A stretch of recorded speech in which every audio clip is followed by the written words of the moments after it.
Today we're telling a story that sounds unbelievable, but it's a true story.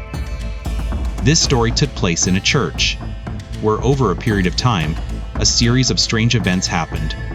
At first, everyone thought it was a prank, until a staff member decided to dig deeper and actually uncovered something extraordinary.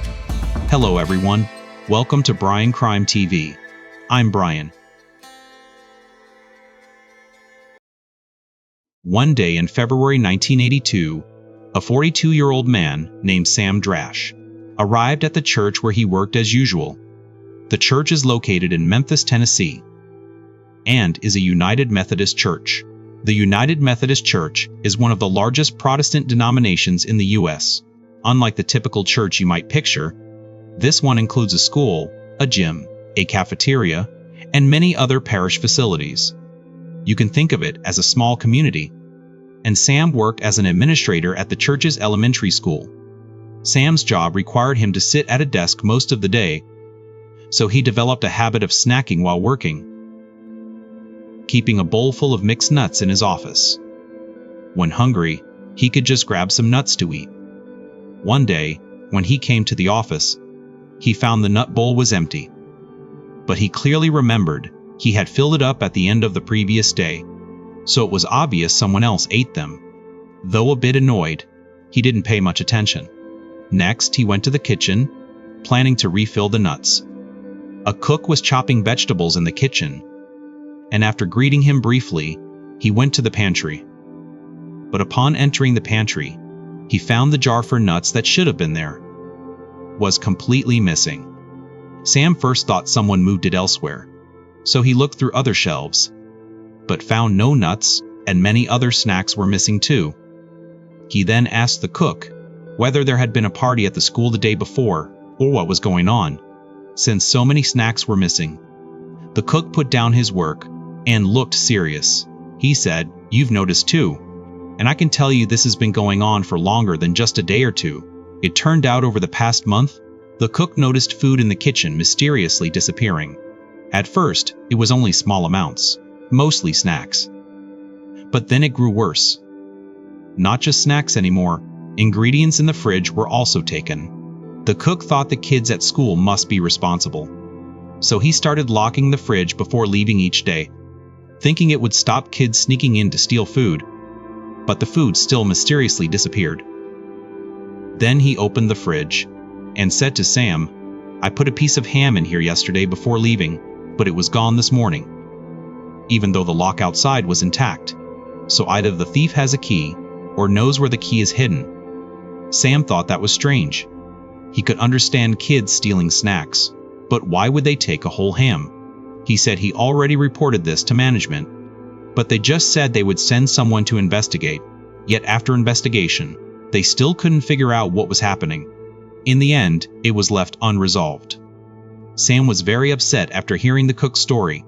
Being a school employee himself, he couldn't accept that students would start stealing at such a young age. So he told the cook, "Don't worry, I'll discuss this properly with management. I'll send someone to change the lock soon." After that, things were peaceful for a few days. Since the new lock was installed, and no more items were stolen from the kitchen, Sam gradually forgot about it. But on March 3rd, when Sam came to work, passing by the kitchen, he was called over by the cook again. Sam immediately sensed something was wrong. Sure enough, the cook took him to the kitchen and opened the fridge saying, "I put some sodas in here yesterday, but this morning the sodas were gone." Sam found this hard to believe. He asked, "Did you forget to lock the fridge when you left yesterday?" The cook replied, "Absolutely not. Since last time, he confirms every day before leaving that the fridge is locked." Now that got interesting, because after the new lock, only a few people knew the key's location, so clearly they couldn't be the culprits. So who was stealing from the fridge? And how did they know where the key was hidden? While Sam was still puzzled, wondering what was going on, the cook said he noticed not only food was disappearing, even his personal belongings seemed tampered with. For example, he always folded his work clothes before leaving, putting them in the same spot, then wore them again the next day. But recently, His clothes placed the day before appeared mysteriously elsewhere. This suggested the culprit's purpose wasn't just to steal, but more like some sort of prank. Sam could only say to the cook, "I'll discuss this thoroughly with management, and we'll definitely solve this for you." Then, Sam headed to his office, planning to write a report about this, to submit it. But when he entered, he found a crumpled paper on his desk. He clearly remembered. He cleaned his desk before leaving yesterday. There was nothing then, so he picked up the paper. Seeing something written on it, he unfolded it and found a lengthy text. But the handwriting was messy, as if hurriedly written. When Sam finished reading, he was stunned. The note was related to a recent kidnapping and murder case. Months before, a girl named Leslie Getis was abducted from her home, but no ransom was demanded. After months of investigation, the police still had no clue about Leslie or the kidnapper. People assumed Leslie was probably dead. The case made big headlines, and nearly everyone locally knew about it. Of course, Sam was no exception, and the person who wrote the notes claimed to be the kidnapped victim. He said that he was held captive in the church's attic, hoping whoever found the note would call the police to save him. Sam didn't believe the note. It seemed too far-fetched, thinking it was probably a prank, though lives were at stake. As the saying goes, better safe than sorry, and he was cautious, wanting to uncover the truth, so he called the police.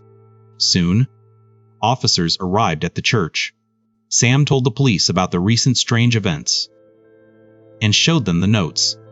Though the police thought it was probably a prank by a mischievous student, they agreed to investigate.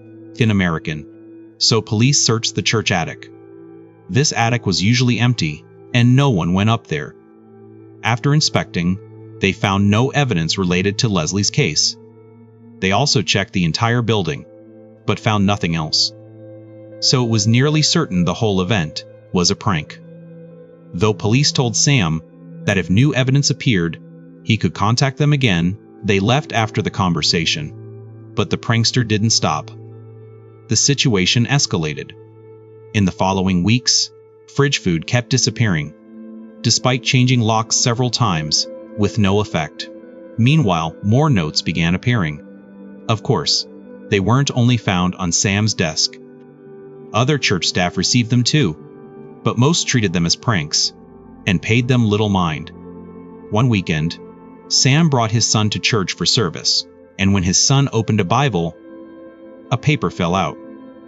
As expected, it was again about the Leslie case, which made Sam feel he could no longer ignore the matter. Good, he resolved to get to the bottom of it by March 17th.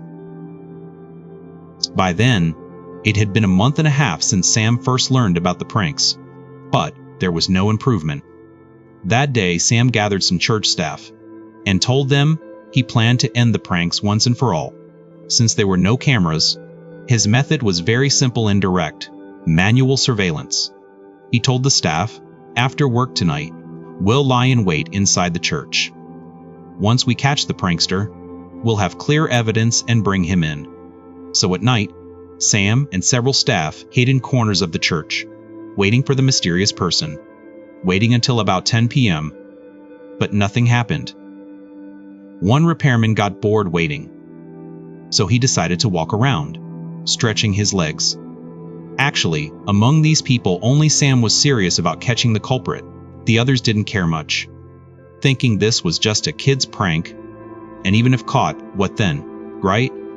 Relatable. So, the repairman walked around the church checking rooms, looking for anything unusual. At that moment, he suddenly heard noises at the corridor's end. At first he thought it was other staff, figuring they were also getting impatient and had come out to move around, just like him. But when he turned, he saw faint light leaking through the kitchen door crack. He suddenly realized this might be the person they'd been waiting for. He immediately ran to the kitchen, but was completely stunned when he opened the door. To explain the whole story clearly, we need to rewind a few months. Back then, 15-year-old Leslie was kidnapped at home. The kidnapper was a 42-year-old man named Ernest Stubfield. After abducting Leslie, he never demanded ransom from her family, so everyone assumed Leslie was likely dead, and media reports expressed pessimism about her survival. But the truth was different. At this point, I think everyone has guessed by now that after kidnapping Leslie, Ernest kept her confined inside the church, specifically in the church attic where Ernest watched Leslie almost around the clock, threatening her not to make a sound. Only at night, when the church was empty, would they come down and go to the kitchen for food, sometimes even watch TV.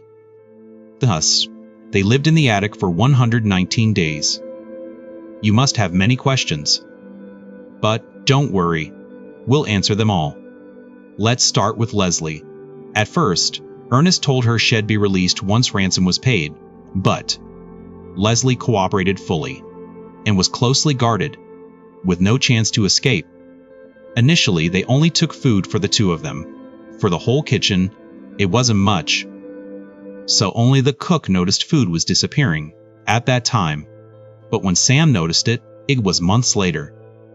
But as time passed day by day, Leslie gradually realized that Ernest's real goal wasn't escape. We'll discuss his real purpose later.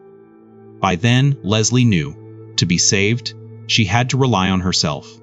But the problem was, she was under Ernest's constant watch. So how could she save herself? Later, Leslie thought of a plan: to take as much food as possible every time she went to the kitchen. She told Ernest it was a precaution in case food supplies ran out.